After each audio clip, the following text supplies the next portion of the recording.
How long had Khye Shern been training Jiu-Jitsu? More than 10 years? No. I think this is the ninth, 2014. This is the ninth year. Ninth. Okay.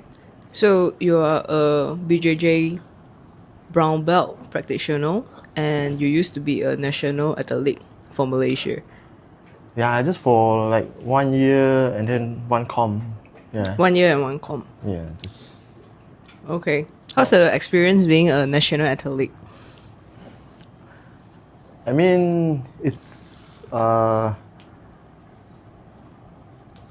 very hard to describe. I mean, the training and all that definitely helped level me up.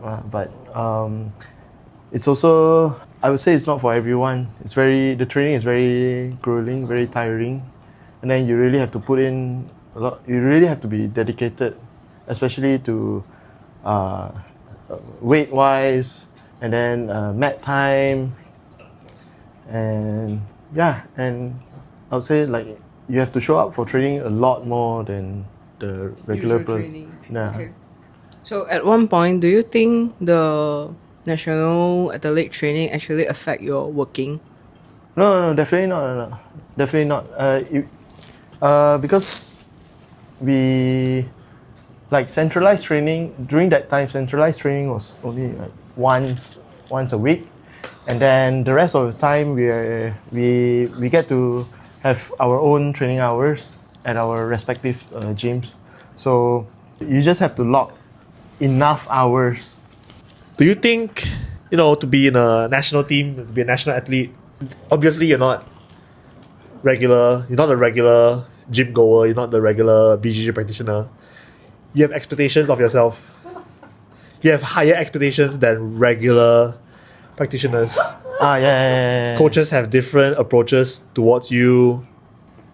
Most importantly, you have a rather high expectation on yourself. How do you deal with it when you don't meet your own expectations?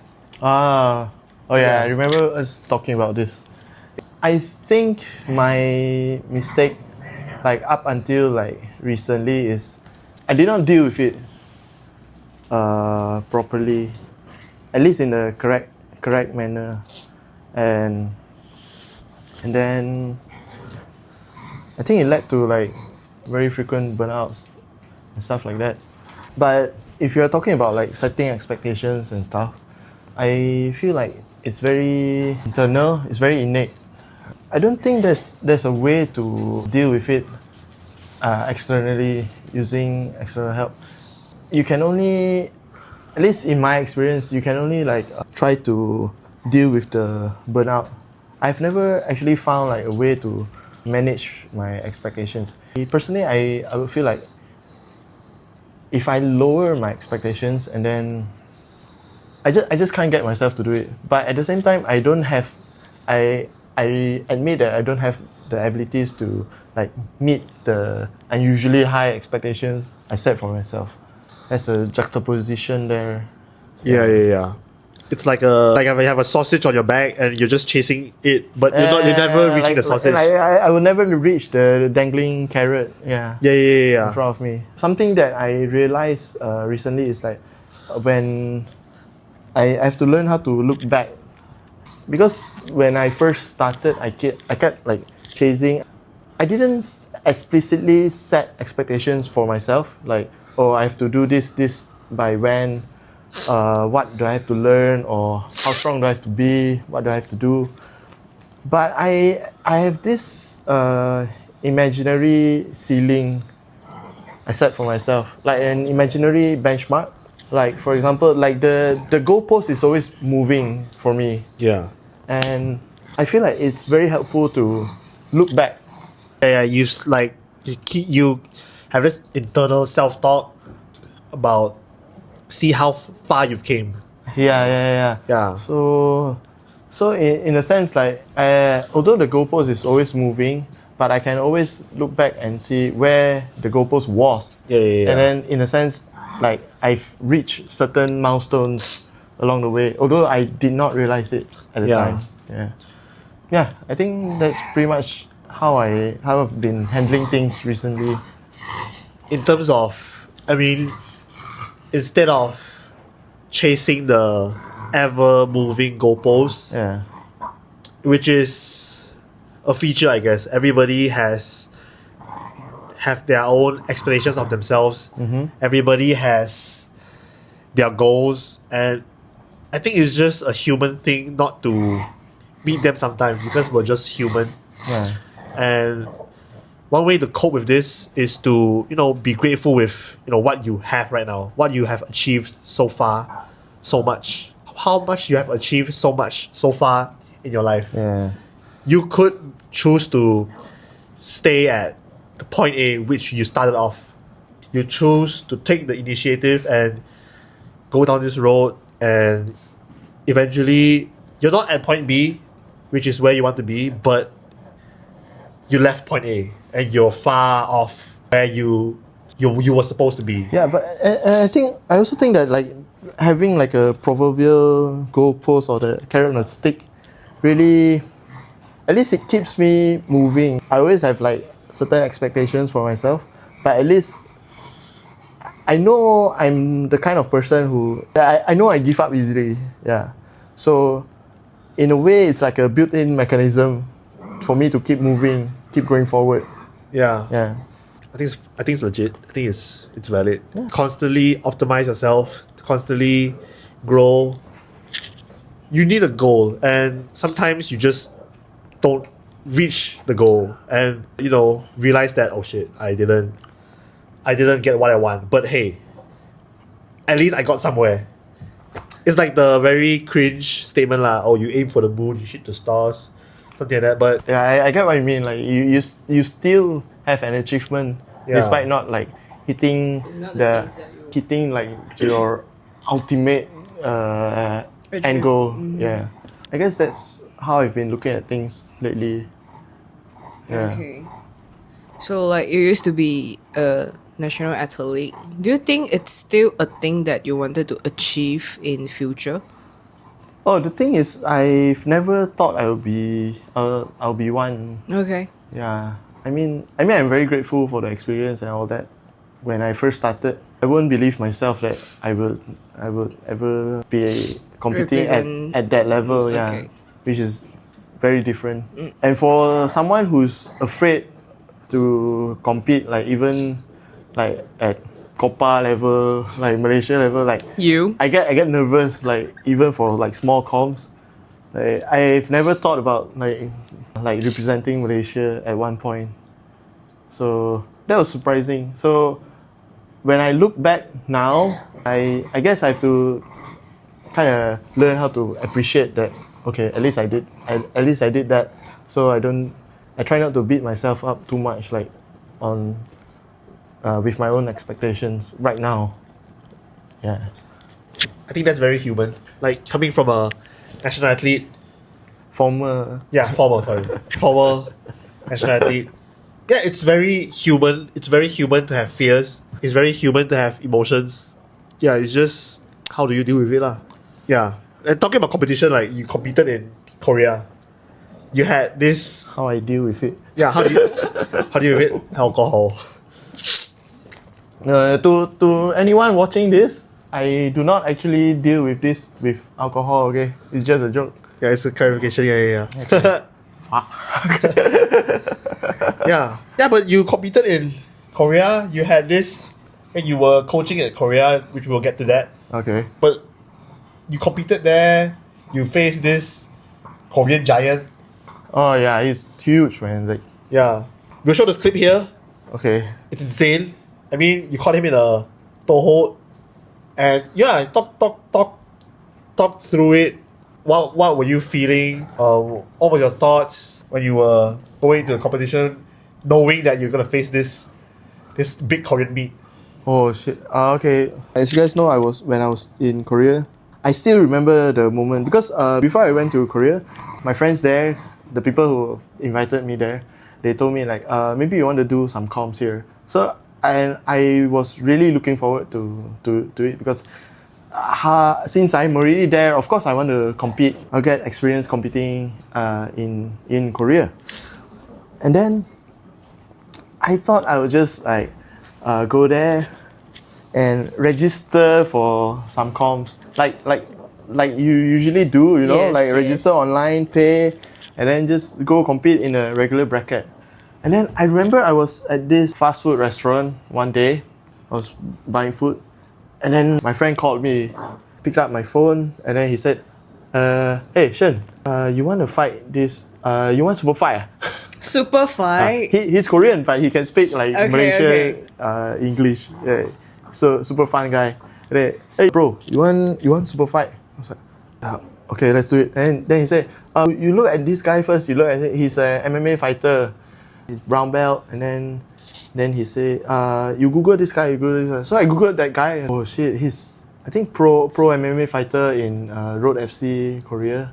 And then my friend said, but he's a bit heavy lah. If But, you are okay. I think 120, 130 kg. Oh my god. And you are?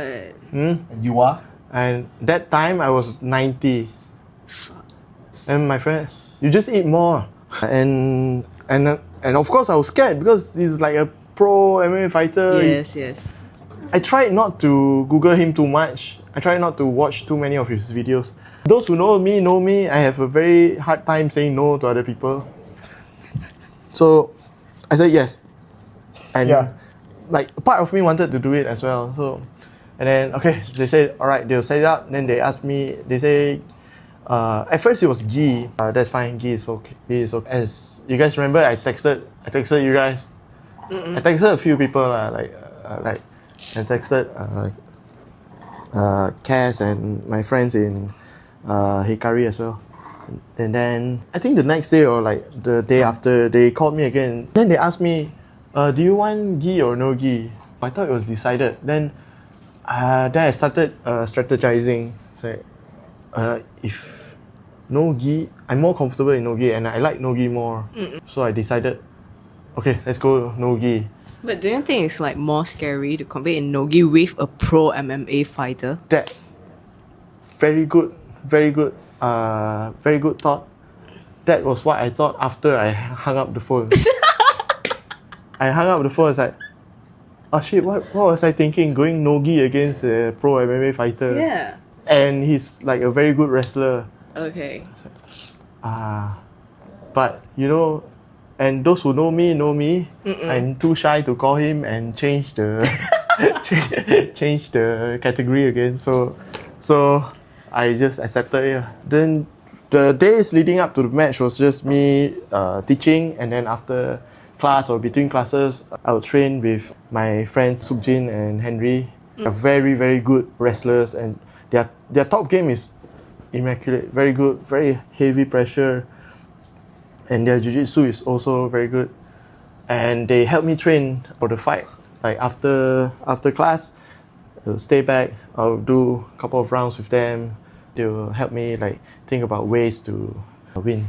The format was like it was 7 minutes, no points, submission only. Okay. Wait a And- fucking minute. No points throughout the whole 7 fucking minutes? Yeah, no points. No What the points. fuck? Yeah, Only submission. 7 minutes only submission, sub only. 7 minutes. No fucking points. Yeah, no point. Only fucking submissions. Yeah, sub What the only. fuck? Yeah. But is that the rule set that's specially made for you guys only? Yeah, I think it's like they came up with the rule set lah. Okay. And then immediately came to my mind, okay, I'm gonna leg lock. I'm gonna do leg lock. Is this fucking whiskey? Yeah. Fuck. Chill bro. I'm gonna do leg locks. I'm not gonna wrestle with that guy. He's too heavy. I'm gonna pull guard. And then so our strategy leading up to that was we're actually gonna stand up first. I'm gonna stand up with him first, and then tire him out. Like if he shoots, I'll sprawl or redirect him. Just cut the corners. When he's tired and when I feel good, okay, I'll just do a leg entry, and then just do leg entanglement stuff. Okay. And then from there, just get him like. I was planning for like either a heel hook or like something like that or knee bar. In my mind, I replay this like almost every day. It's like, okay, Imanari roll to saddle and then like heel hook. I keep convincing myself, okay, I can do this. I can do this. I keep replaying the way, and then I kept doing that in training as well. leading up to the match, it was weird because I logically, like in my mind, I thought I'll be more nervous, but I was actually quite calm until the day of the comp. And then like the day before, my friend called me and then he said, I'll pick you up tomorrow morning and we'll drive there. Because it's like more than an hour away to a different city. Okay. Then I just got up. Another guy from my gym is competing as well. Thank you for that. His name is Yang O. Thank you, Yago. Thank you, Yang O. Thank you, Yang O. 안녕하세요. 감사합니다. Oh, sorry. Thanks for helping me warm up. The whole journey, I just like try to visualize the match, then just lie down, sleep. And then when I arrived, it was surprisingly competition culture in exact same as in Malaysia. You have warm up mats, you have like people surrounding the mats, and then like shouting. What do you expect? Like, I thought it was normal. I don't know. I thought like maybe they have like different. The Korean BBQ at the side. Oh, that's racist. That's racist. Like Your side dish. I'm sorry. You know what? You thought they're gonna drink soju before fight? no, like I thought it would be different. When I was in Bangkok, like we had to wait like be in a separate area, and then when they call your name, then you go out. Okay. And then it was like when I arrived there, I was surprisingly still fine because I was helping my friend Yang O warm up for his match. I realized halfway that I was more calm than usual. Everything is in Korean. Okay. I don't understand anything at all. And it's very easy to find my name on the bracket in the Times because like my name is the only one written in English. Okay. There were people who will just we'll tell you when to go. It's like actually met my opponent like before the fight. I went in, I shook his hand. He can't speak much English Okay. as well, but he's very nice. He told me like stuff like they delayed stuff and then you can chill first. Like half an hour before the fight, we were sitting at the warm up area. He's warming up. I'm warming up, and then we look at each other. We smile, and then he kept telling me like, "Oh, relax." But another part of me was like I wouldn't call it nervous, but I feel the pressure there because you kind of like represent the unofficially Korean gym and also like represent Malaysia. our gym Yeah. and Hikari gym as well. Yeah. So I believe that it's a huge pressure on you. I'm the only Malaysian there Yeah. doing a super fight. And then out of all the things I don't understand, the announcer said, I understood Malaysia former national representative. Oh. Yeah, So when they announced, that one I understood. okay. Like, okay. Fuck. And then when they announced, I realized like how hyped up the match was because like Yeah. when they say his name, when he went, the whole stadium cheered like, like Bae Yo fighting. They were like, okay. and then when they announced my name, like the 9 people from my gym, hey, sure, fighting. Which I'm very grateful for. I'm also very grateful for like you guys, like everyone from like my friends from PTT and Hikari. You guys keep checking on me, like texting, let's go. Like when they announced, they posted the jersey and stuff, like the rash guard. Everyone who commented is like from Malaysia. I was very thankful for that. The moment he collar tied me, he got the collar tie. It's like, oh, this guy is strong. This guy's fucked up. It's collar This guy tie. is strong. You know, like strong, like wound strong. Yeah, Woon. Shout out to Woon. He's stronger than that. And I really think that you hardly met anyone who is like bigger size than you. Yeah. In a sense, right? Yeah, So maybe like, a few, I feel like it's also quite rare to have experience to roll with someone who is bigger than you so much. Yeah, that's true.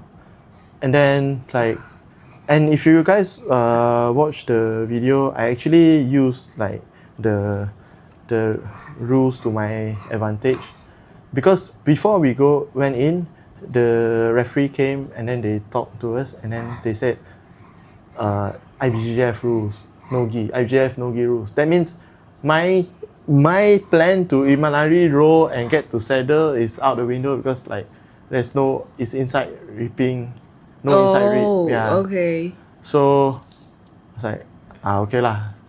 What can I do, right? So I just go, and then I kept using the borders of the mat to my advantage. If you watch the video, I kept walking backwards and then out of the mats. Then the referee will reset. I waste like a few seconds there. I keep doing that. I did like twice, I think. But until the second time, I feel like, I think I have to pull guard now. So I pull guard. But I pull guard outside, and then the referee resented us. And then somehow I managed to pull him to close guard. But I'm not a close guard player, so I opened my guard. I was trying to get like a overhook or kimura to sit up or anything. But then he went and straight ankle locked me from inside my close guard. And then I was like, what did you fucking do when you're 130 kg? Fuck. I thought he would like double under pressure past me, and then I would die. But he went and grabbed the straight ankle lock. So I was like, oh, thank God. Then I started looking for his legs. And then shout out to my friend Sukjin. He kept cornering me. His cornering is very good. I decided to get the Toho, and then that was it lah. Oh really? So means that was actually quite a fast fight, right? Yeah, it was yeah. From close guard, when you open up your guard, he straight away grabbed your leg to a straight angle lock. Yeah. And that's how you got your Toho from there. Yeah. Impressive. You said that you beating him was like a big deal. It's like a... Oh. Yeah, you beating him is a big deal. Like, you didn't know, right? I didn't know. You didn't know who he was. You didn't know that he was a big deal. You defeated the big deal. After like he tapped, and then the stadium went quiet. I was like, oh shit. And then I was running around. Yeah, I saw you running around. Yeah. And then after that, I didn't think too much about it. I was like, okay, good experience. Got the medal, got pictures with him. I left. 2 weeks later, I went to this gathering at my friend's house. Someone at the gathering told me like, do you know you are famous? I was like, huh? What? And then he showed me like YouTube videos. He searched like there are like people like commenting on the videos and stuff. That fight was trending for like 1 or 2 weeks. Then, What the and then, hell? like, oh shit. So it's kind of like you went viral in Korea. I didn't realize it was a thing, but that's it because even when I went home, I can't Google or search the fights anyway. Because I won't know what to type. Oh. Yeah. Because it's in Korea. Yeah, so that was it. Apart from competition, how was the coaching experience in Korea? How was your 3 months coaching internship? 2 months. 2 months. 2 2 months. months. It's 2 months. 2 months. Or 2 months. How was the 2 months internship coaching? It's not an internship. Oh, sorry, I'm just fucked with it. Yeah, how was the 2 months coaching experience? How do you like I believe that opportunities like this don't really, don't come out of nowhere. It doesn't come frequent lah. What was your thought process on going and... Yeah, okay. I know what you're asking. It was very, very sudden. Thanks to Cassandra. From Hikari. Cass, hello. I woke up one day, I checked my phone. Cassandra, and then Shern, do you want to teach in Korea? Like in true Cass fashion. Shern, do you want to teach in Korea? No context, nothing. Like I was like, So and you having a problem saying no, you say yes. With me having a problem saying no, I can't turn this down because at that time, honestly, it was like 50-50. Okay. okay, I recognize this as a very good opportunity, but at the same time, I was a bit burnt out actually, and then I just wanted to like stay in Penang and chill. Okay. But I'm really glad I said yes. Okay. So I told Cass like, I told her yes lah, but can you give me more details when and stuff? And then she said, also this is also very casual. I don't know. I'll put you in touch with the people who asked me. And then she opened a group, and then my friends Henry and Sokjin were in the group on Instagram. And then that was 9 or 10 o'clock in the morning, and by 12 noon I was already on the phone with them. I agreed like on the same day, and then yeah, within like 2-3 days, they already booked the flight and everything, and then I was like, okay, now I really cannot back out. Okay. Because they already booked the flight. They wanted me to go as soon as possible. I remember as soon as possible was like April 16. I told them I can do 2 months. They wanted me to go for 3, but I said I can only do two. And then I arranged with my work and everything. They're kind enough to provide me with like accommodation and everything. I arrived there. It was very surreal, very sudden. I packed like 1 luggage, which half of it is already my gi, 2 gis, yeah. And the other half is like my daily wear. I wear almost the same thing every single day. I pack like super minimal, super light, with my bag, with my laptop. I arrived there. The first thing we did was went to Daiso, bought like soap and detergent and stuff. And before I went there, they did not specify like. I did ask for a timetable. Yes. I did ask for a timetable, but I did not ask how many classes will I be teaching a day. So are you expecting like 1 lesson? I was expecting like a day? 1 class per day. Okay. Like at night, so I can go after work, or maybe like I can join 1 class before and then like just teach 1 class, and then the coaches there will handle other classes. But when I arrived there, it's like, oh, so guys, which class am I teaching? What do you mean? You're teaching all? What? How many is all? It's 3 classes per day. Like Oh my 1 hour, 1 God. hour, 1 hour at one gym, and at another gym it's like 1 hour, 1 hour, and 1.5 hours. Okay, so basically you are coaching like 3 to 4 hours 3 averagely. to 3.5 hours, yeah, Okay. per day. Okay. But how was the overall coaching experience there? Because based on what I know, when you are in Malaysia, you don't really have much experience on coaching, right? I took over like 1 or 2 classes here and there, here and there, but not like consistently Yes, coaching yes. every day. So before I went, I did ask Some of your coach friends. yeah, and they did offer to give me they offered to give me like pointers and stuff. If you don't know what to teach, just let me know. Okay. I'll share stuff. So like on Saturdays and Sundays when I have no class and no work, I will write down, okay, what am I teaching this whole week. The way they're taught there is quite different from what I've seen here in Malaysia. Yeah. And I'm very lucky that they're very accepting.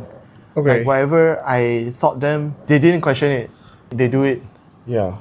Especially the kids, like they really accepted like things I teach, which sometimes made me doubt myself. Like, what if I'm teaching what if I taught the technique wrong, or if I explain something wrong? Will it will it have a snowball effect? Like, will it affect their jiu-jitsu down the road? This really like bugged me for like the whole 2 months. But I try to not think about it.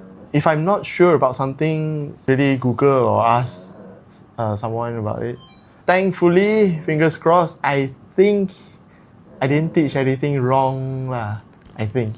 Well, I guess that you're quite of a overthinker as well. I am, yeah, I am. Damn, you're overthinker, I guess. But yeah, but doubting yourself, yeah, but you know, you need something to put out there also. Like, even someone as a brown belt in the sport also has human features like overthinking and self-doubt, All the worrying time. about not meeting expectations and everything. All the time.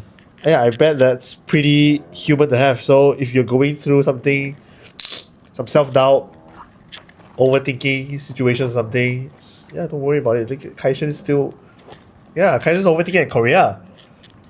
I'm overthinking in 3-4 languages. Yeah. Yeah, so I think it's very human. It's a very human thing to have. And like how we talked about it earlier just now about managing. Well, what did we talk about just now?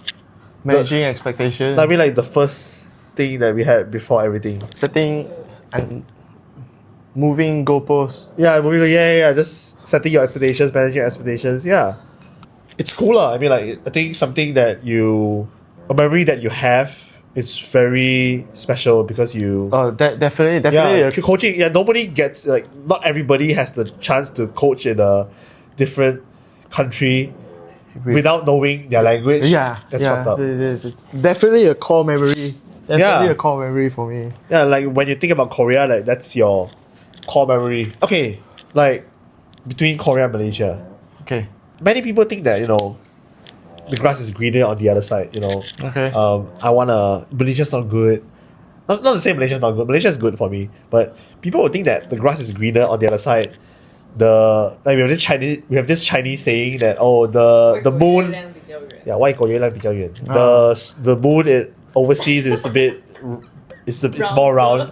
Okay. It's rounder. But I believe that the grass is greener when you water it. Oh yeah. Yeah, but can you talk about like from what you see, you travel to Korea, you've been coaching in Korea for 2 months and everything, you'll be staying there for 2 months. Yeah, what makes you wanna, like, you're back in Malaysia right now, what makes you wanna stay in Malaysia?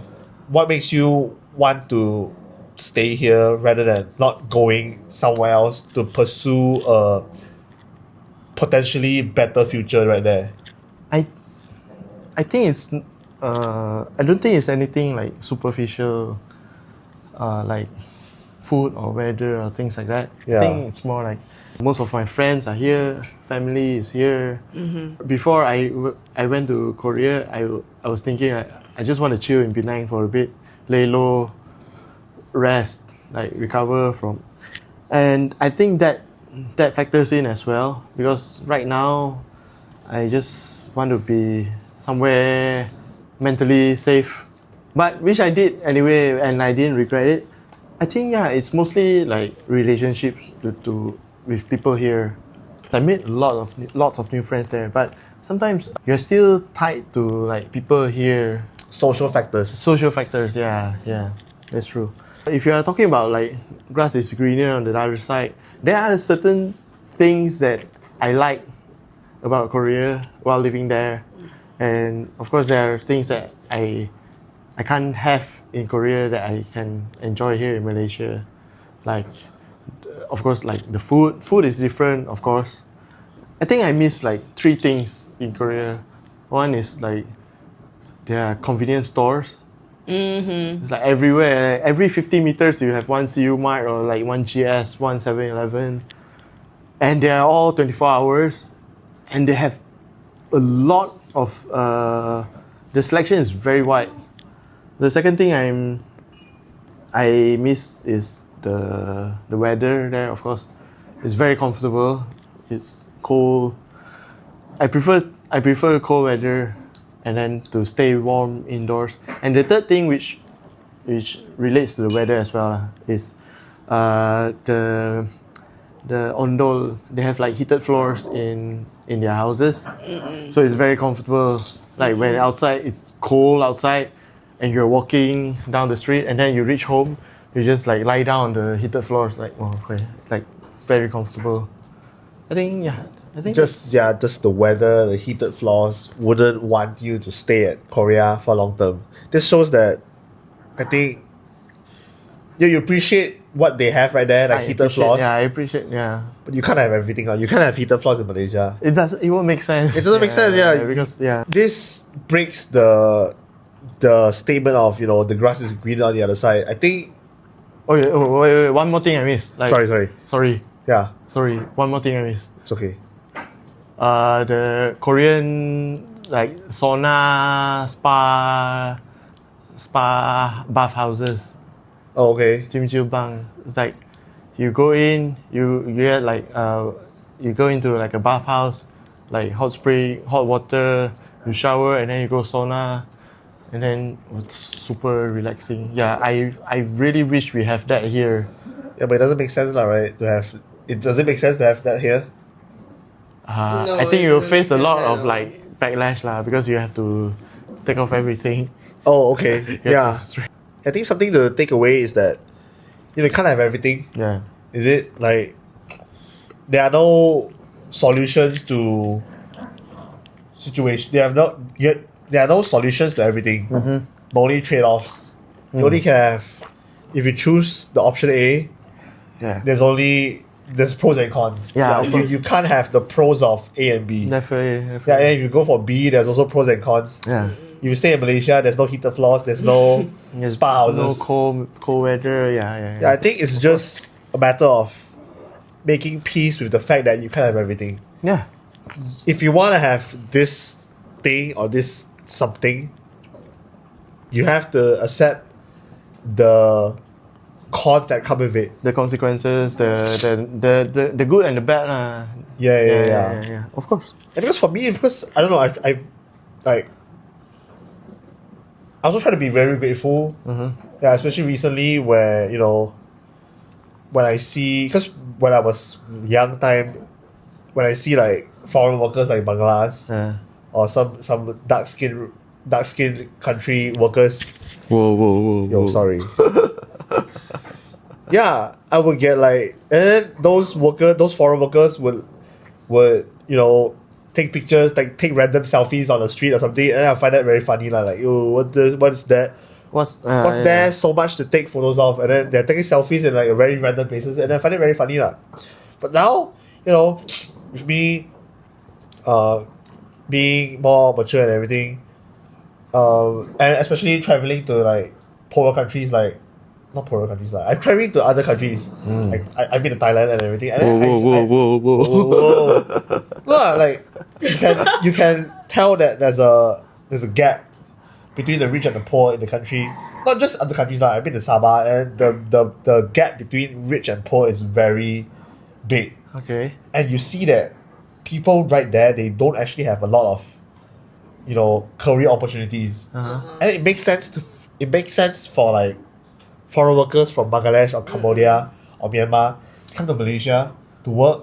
And then when I think about it right now, those foreign workers they're dressing up very fancy and going to very regular places for us, but it may be very fancy for them.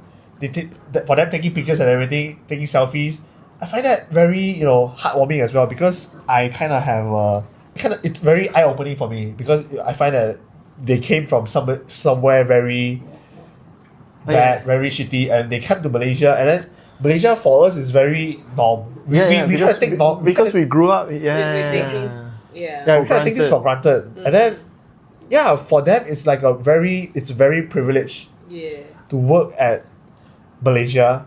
For them it's like a very privileged thing to do, and I think sometimes you just have to be just be grateful that for what we have and everything. It's like it really goes back to what we were talking about just now, the dangling carrot, the dangling sausage. If we don't manage our expectations, we would never be satisfied. We would actually always want more, and us wanting more might sometimes sacrifice what we have right now. Yeah, I have two things to say about that lah. The first thing is, I totally get what you're talking about, but I don't regard going there as something more. It's more like it's something different. Like I can relate to like the things that you say just now, like because when I was there, like even like regular things are like so novel to me. Yeah. Like I have to recycle my trash, my rubbish. I have to separate them by, and then which I was still very confused to this day. I would also like take pictures of like random things there, like things that I've never seen before. For example, like because I can't read Korean, I know we have to wait for the traffic lights to turn green for to cross the road, like pedestrian crossings, and then there's a red button there. In Malaysia, it'll be to signal that there's a pedestrian waiting and for the lights to turn green. But in Korea, it's a button to call for help. Help? Like it's like Emergency button lah. yeah, it's not to turn the lights green. Oh. And then like I pressed that before, like Oh fuck. Shit. So it's not to. but I didn't know because no one showed up. Okay, so, shit. Okay. Yeah, so like But how did you find out that? Oh, okay, it's actually an emergency button I instead of. I asked my friend. I asked my other Malaysian friend Oh. who was in Seoul. Okay. Yeah, simple things like that. Snow. I took videos of snow, which is very common for them. Like or like the sakura. What do you call it? Yeah, the flower. Flower. Yeah. Trees. Yeah, I think just Cherry blossoms. Yeah. So, Something like might be special to you. It might be just regular for them. normal Just be grateful for what we have. Actually, for what we have right now, it might be, you might find it very normal, but it might be something very luxurious or very privileged for another group of people. So I think that it's very important to make peace with what we have right now. Not to say that we don't strive for excellence, not to say that we don't strive to be better, but sometimes learning how to be grateful, learning how to be in the moment, making peace with what you have right now, I think is also very important. It's also important to like cut yourself some slack, Yeah. Yeah, and which I think I'm doing right now, like just look back, reflect, and then try to think, maybe set your next expectations with more intent. If I feel like if you don't keep it in check, you set like very unreasonable goals. Yeah. Because if you set like really vague goals, it's really hard to hit them because it's so vague. For example, like if I say You want to become a billionaire? not even billionaire, because billionaire there's a number. Okay. Let's say I want to be rich, Okay. but how rich is rich? So Yeah. that's why the goalpost is always moving. Yeah. Because you did not define rich in the first place. That's what I think. So I think it's the same here as well. Because previously in my mind I was like, oh, I want to be good in BJJ. I want to improve I want to learn like this. I want to learn like. I didn't even put a number. I want to learn. It's kind of like you want to be a better person. I want to be in better. Aspect, but you didn't really define like what is better. Yeah, what is better? Yeah. So that's why it's always moving the end goal. So I think after like taking a break, the next time if I feel like I'm setting expectations again, what will help is like since I'm going to subconsciously set an expectation anyway, why not just make it tangible? Not tangible.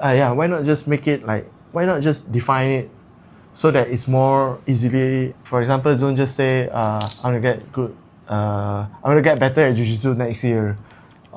Say something like, okay, maybe I want to improve my Della Riva guard. or something. I want to improve my takedown, so I'm going to do more takedowns during rows. And then I have to make it more tangible by saying like, okay, at least one takedown per row, something like that. Or do not pull guard every row. Do not pull guard at all, or something like that. This week I don't want to pull guard, things like that. So it helps. So when you set like a very a very visible goal like that, quantifiable goal, yeah, it's very easy to, like, for example, if I set the one takedown per row thing, and if I actually write it down and actually did it the whole week, like I go to like 5 classes, and then every class, every row, I did one takedown, and then by the end of the week, I cannot say that I did not achieve my goals. Yeah. I did not hit my expectations. I already did, and it's a very good reason to like pat yourself on the back, and it's very quantifiable. Yeah. And if I did not do that, I have like solid data on how many % of the goal did I hit. Like maybe if I roll like 40 times this week, I only did like takedowns in half of the row, 20 rows. Then I know I have a goal to work towards next week. Okay, next week maybe I can hit like 25 takedowns. I think that's the solution I thought of now. I'm gonna take you down. He's already down. Down syndrome. Back to our first fucking question again. Look back on, like, we were talking about how do you like manage redefining expectations. You look back by how much progress have you made. You made your progress quantifiable. Yeah. One takedown per session. That's very quantifiable. That's And it, yeah. it does. It's not like a very vague goal. Like, I want to be better. I want to be better at takedowns. I want to be rich. Yeah. I want to have bigger muscles. Yeah. How big is big? Like, you have to quantify your goals. You want to have a metric system which you can measure your goals and make sure you're making progress. I think that's a very smart move to have in terms of optimizing and up-leveling. Leveling up. That's pretty autistic. That's fucking autistic. Fuck. Living up. I'm so autistic. level. Yeah, but yeah, that's a very smart, effective way to record your progress and everything, which is legit. I think everybody should learn how to record and quantify your progress, and so that you don't beat yourself up and you guilt trip yourself into thinking that you're not doing enough. I think I think this is a dilemma. It's a paradox where most people are also facing because they always guilt trip themselves to say that I'm not doing better, but you are doing a lot better. You're making so much progress. You don't know it because you're not paying attention to your progress. You're just putting a vague goal right there that, I want to be better, but what is better? Yeah, I think that was my mistake for like past few years. Yeah, I do not have like a very clear direction. I was just getting myself into situations by not being able to say no. Yeah. and then when I'm there, I just like I try to work as hard as I can, but I think I like direction, basically. I see. So I think that led to like a lot of, I won't say wasted effort, but a lot of undirected energy. Yeah. I'm just working. I'm just training. You're not conscious of what you're doing. Yeah, I'm not conscious of where am I going. What am I going to do with this? And then like eventually I like end of last year. I think end of last year, beginning of this year, I'm a bit burned out. And I went to Korea in that state because I know I'm going there in this state. I wasn't that as confident with myself right there. I tried to give my best. Yeah. And then I was very, very busy there. And I kept thinking, okay, I'll solve everything when I come back. I'll take care of everything. I'll take care of this burnout. I'll just push it down. I'll just go through my day to day, and then I'll handle it when I get back lah. Then yeah, which brings me here now. Having this conversation about burnout, and then like trying to manage it right now. Okay. Yeah. But I think I'm making progress, I guess. Yeah. So yeah, that's Personally, like at a personal level, I really get to know you for the past year, I guess. Yeah. Yeah, but I feel that from an individual level, I feel that you're also making progress. From someone who struggles to say no, you actually learn how to set boundaries and say no. oh yeah. Yeah, there's one time I think I hit you up at midnight for supper, and then you was like, "No, I have work tomorrow." Oh yeah. I think that was a very big step for me. It's like, whoa, Khye Shern's big man right now. You might not be conscious at the moment, but people around you would notice lah. So sometimes, if you are going through, if you are actively listening to this time of the, I can't articulate. This alcohol is fucking me up. Okay. But if you are still with us 1 hour deep into this podcast, you might be a pretty competent person with high expectations. I think this is a curse of being competent. You always have this high expectation of yourself. You learn how to pat yourself on the back, cut yourself some slack. Look back on how much you have progressed. Look back on how much you have grown. Look at where you are right now. You're far off point A. I think your past self would be very surprised that how much that I have grown and so how much I have been through. I think especially when I was there, because I had a lot of time alone to think. I really learned how to I kept thinking about especially my family and friends here, and then if it's Jiu-Jitsu related, it's you guys and the team in KL. Because before this, I kept thinking, when I look at the support everyone gave me while I was there, I was very touched everyone, you guys, all my friends texting me, checking up on me, how am I doing over there? People actually care. How people keep checking in, and they're following what I'm doing there. It makes me feel seen, and I think that's something to be grateful of. What are we talking about? What were we talking about before this?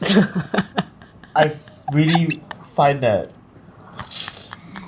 we are autistic, and it's a perfect transition into the last question. Okay. Okay. There are a lot of closer. There are a lot of talks about BJJ people having autism. I believe I'm autistic in some way, and just people say that BJJ people are on the spectrum, and I kind of agree, but I just don't know how to articulate it. You agree as well, right? People who do BJJ are on the spectrum. What do you like?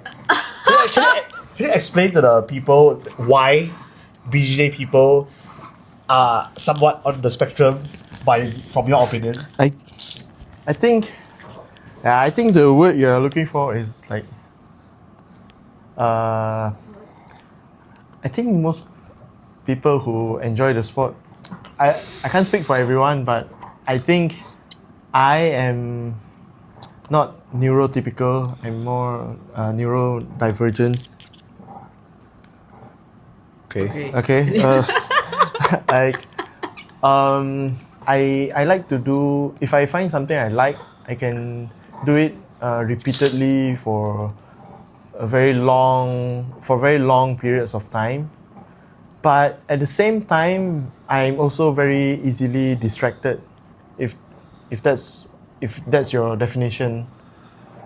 I mean, we have both different definitions. My definition of, being on a spectrum is, we pay extra detail, extra attention to the little details. It could be for BJJ, it could be for dealing with our emotions and everything. Oh yeah. But I just feel that people on the spectrum, they just pay extra attention Hypersensitive. They're hypersensitive to the things that they are doing. It could be BJJ. I feel like I get what you mean. I feel like there are a lot of noises in our head because I don't know, but for me it's more like there are many channels, many tabs open in my mind browser, and then like I see and hear a lot of things. Like every minute detail and everything. We take in a lot, and it's a sensory overload sometimes. It is. But I think it's more like BJJ, and it gives me something to focus on. Because when I do BJJ, there's only one thing I should do. Because I have to focus on, maybe I'm focusing on getting a sweep or focusing on escaping. And then coupled with the fact that I'm getting more and more tired, I just don't have the energy to take in so much more sensory input anymore.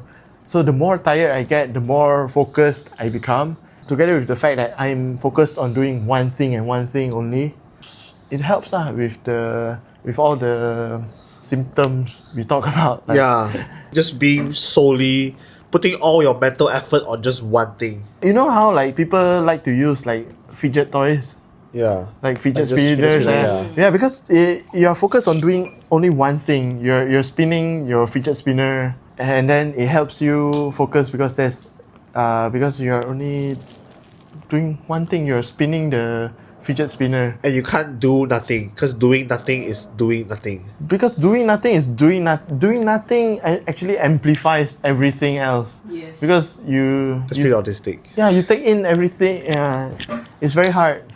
The sound of the fan moving, sound of people breathing, and it's flashing lights. But when you do BJJ, everything gets sort of muted.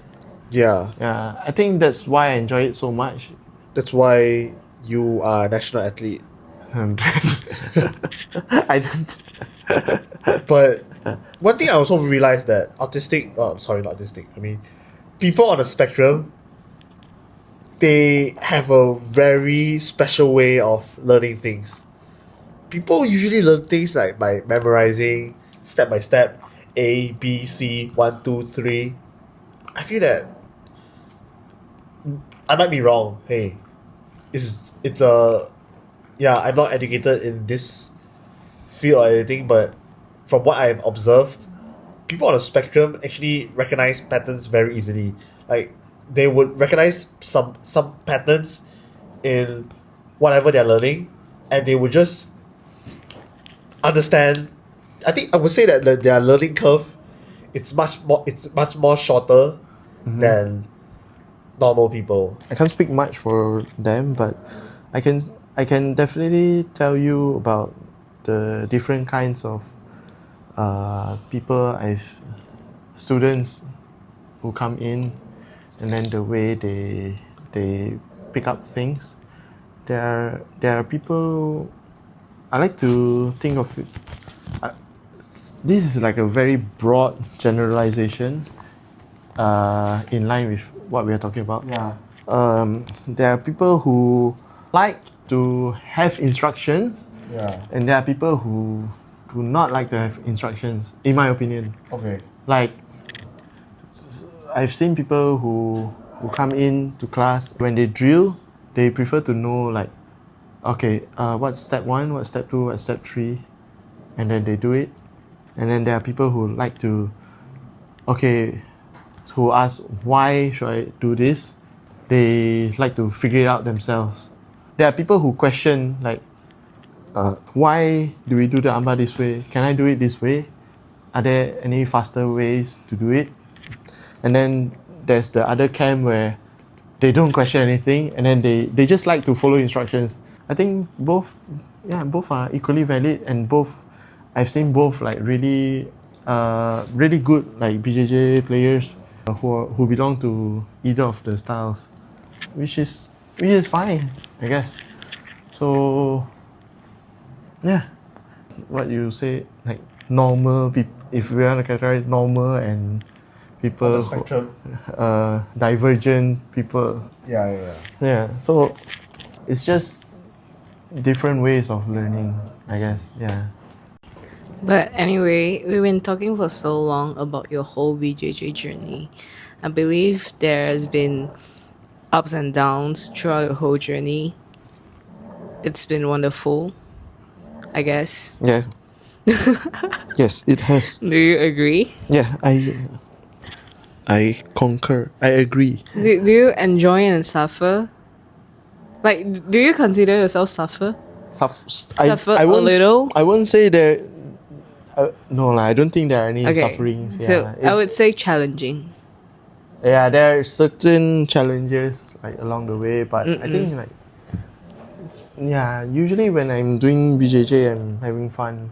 Okay. Yeah. Yeah.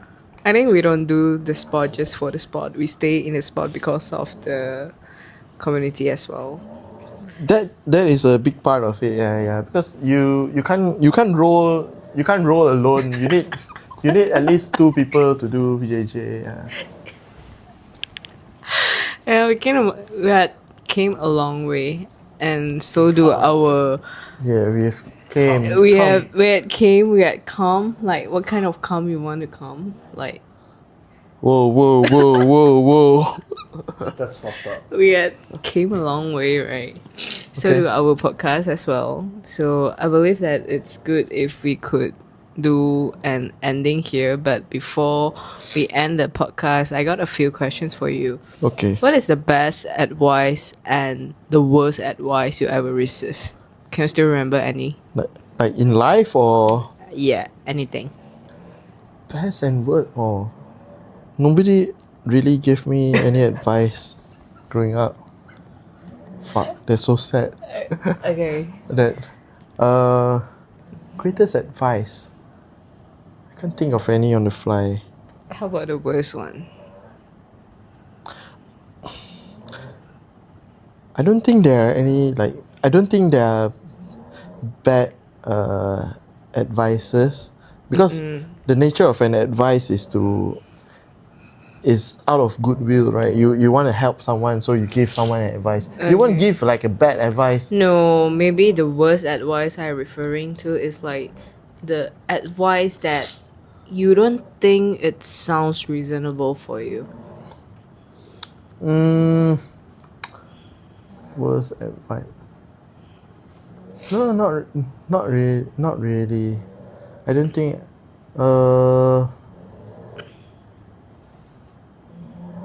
I actually like.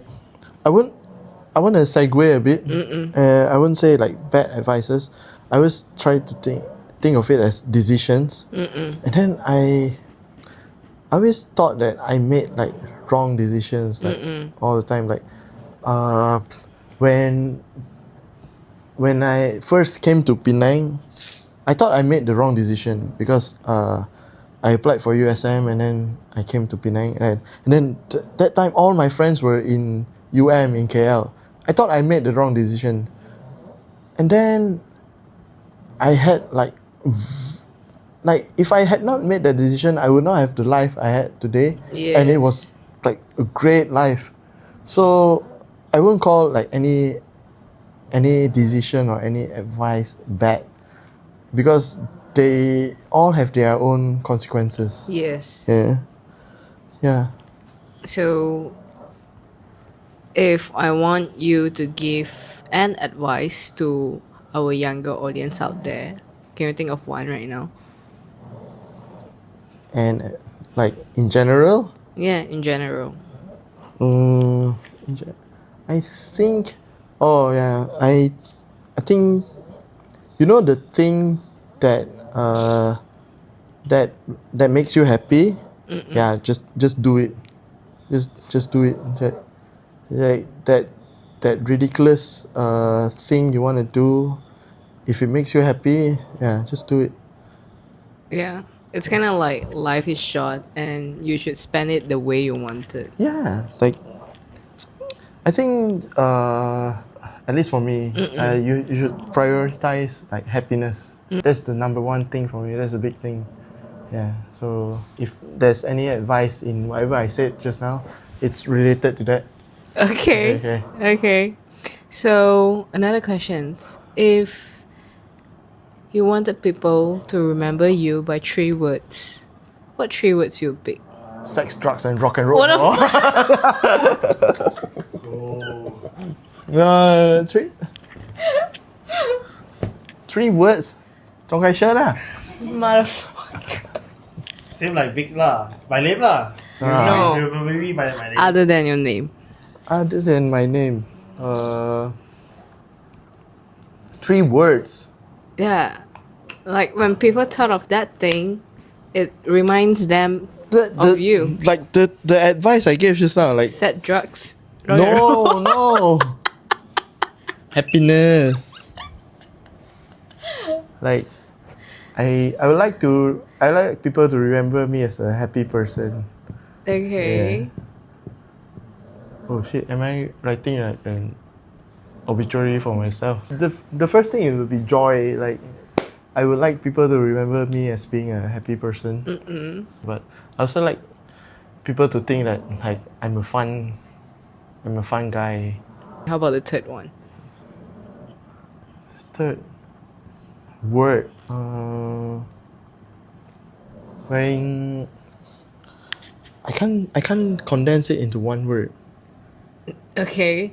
So say it in your own way. Like my fashion sense. I would like people to remember that. You know that your fashion sense is a crap, right? Tank top, short shorts, flip flops, bracelets. Show them your key. Your house key. House keys. Is a necklace. These are my house keys. That's top fashion. Just peak fashion, right there. Peak fashion. Oh, I can summarize it in one word. Okay. Minimalism. Functionality. Function. Yeah, functionality. Minimalism. Happiness, joy, minimalism. That's what I want people to remember me. You know why I wear my keys around my neck? Because I don't want to carry them around in my pocket. See, one less thing to carry. Minimalism. Yeah. 3 words. Khye Shern, everybody. Yeah, Khye Shern. I'm so minimalist that when you ask for 3 words, I only wanted to give 1. But you asked for 3, so. We are grateful to have you as our third guest Happy on to the be episode. here.